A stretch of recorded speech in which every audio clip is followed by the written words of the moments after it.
मेहमान बनाकर सरकारी मेहमान बनाकर मत रखो तहखाने में। अगली पंक्ति पे खामोश मत हो जाओ, हमारी यात्रा की थकान दूर कर देगी आपकी तालियां। सरकारी मेहमान बनाकर मत रखो तहखाने में। गाय काटने वाले दोनों हाथ काट दो थाने में। सरकारी, बहुत आभार आपका, बहुत प्रणाम आपको। सरकारी मेहमान बनाकर मत रखो तहखाने में। गाय काटने वाले दोनों हाथ काट दो थाने में। दूसरी लाइन में थाने में आपको बोलना है। हमने कविता सुना, स्वागत है। कविता सुनाने की, अगर कविता के लिए एक भी व्यक्ति आया होगा तो मैं दावा करता हूं उसकी आस, प्यास और विश्वास तीनों को पूरा करके बिल्कुल। गाय काटने वाले दोनों हाथ काट दो थाने में। भारत को भारत बनाने वाली आस्था के पुण्य व प्रमाण और प्राण कहाँ रहेंगे। मैं एक एक पंक्ति में सवाल कर रहा हूँ और सनातनियों के बीच खड़ा होकर के कर रहा हूँ। अगर थोड़ा भी लहू उबलने की कोशिश करे तो इस टेम्परेचर बदलना है स्पाइटल का। भारत को भारत बनाने वाली आस्था के पुण्य व प्रमाण और प्राण कहाँ रहेंगे।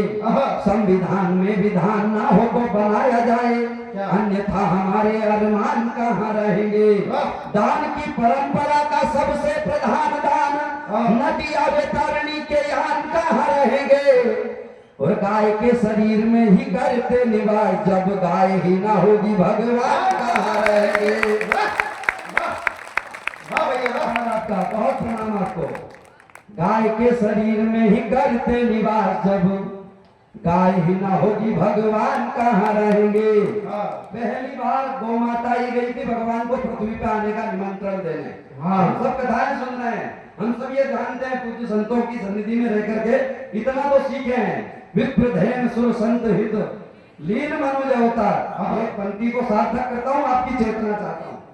भारत को भारत बनाने वाली आस्था के पुण्य व प्रमाण और प्राण कहाँ रहेंगे। संविधान में विधान ना हो तो बनाया जाए, अन्यथा हमारे अरमान कहाँ रहेंगे।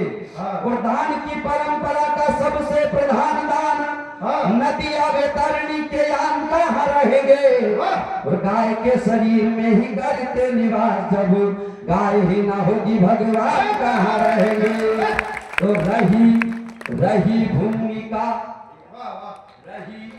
रही भूमिका गायों की। आप सबकी चेतना और मेरी पंक्ति आप तक पहुंचे, आपकी चेतना मुझ तक पहुंचेगी भरोसे के साथ। रही भूमिका गायों की। रही, भैया बैठ जाओ, ए भैया बैठ जा भाई, बैठ जा नीचे। रही भूमिका गायों की, भूमि तक ईश्वर लाने में। गाय काटने वाले दोनों हाथ काट दो खाने में। सरकारी मेहमान बनाकर मत रखो तहखाने में। गाय काटने वाले दोनों हाथ काट दो थाने में। स्वामी विवेकानंद जी से बहुत सारे पत्रकारों ने अमेरिका में एक सवाल पूछा कि आपके यहाँ सबसे अच्छा दूध किस जानवर का है। विवेकानंद जी से एक सवाल पूछा गया कि आपके यहाँ सबसे अच्छा दूध किस जानवर का है। तो विवेकानंद जी ने कहा कि भैंस का। तो पत्रकारों ने कहा कि आप तो गाय को माता मानते हो और भैंस के दूध को अच्छा बता रहे हो। तो विवेकानंद जी के जवाब पर आपकी तालियां चाहता हूँ। विवेकानंद जी से पूछा कि सबसे अच्छा दूध किसका, किस जानवर का, बोले भैंस का। तो उनसे प्रति उत्तर में ये कहा गया कि आप तो गाय को माता मानते हो। तो विवेकानंद जी ने जवाब दिया था कि तुमने जानवर के दूध के बारे में पूछा था, अमृत के बारे में नहीं पूछा है। मेरी दादी ऐसा कहती थी कि जहाँ गाय का पांव बन जाए, गाय का खुर बन जाए, पांव बन जाए, उसमें अगर गलती से भी जल इकट्ठा हो जाए किसी भी माध्यम से, तो उस जल को गंगा या यमुना मान करके आचमन कर लेना चाहिए, इतना पवित्र होता है।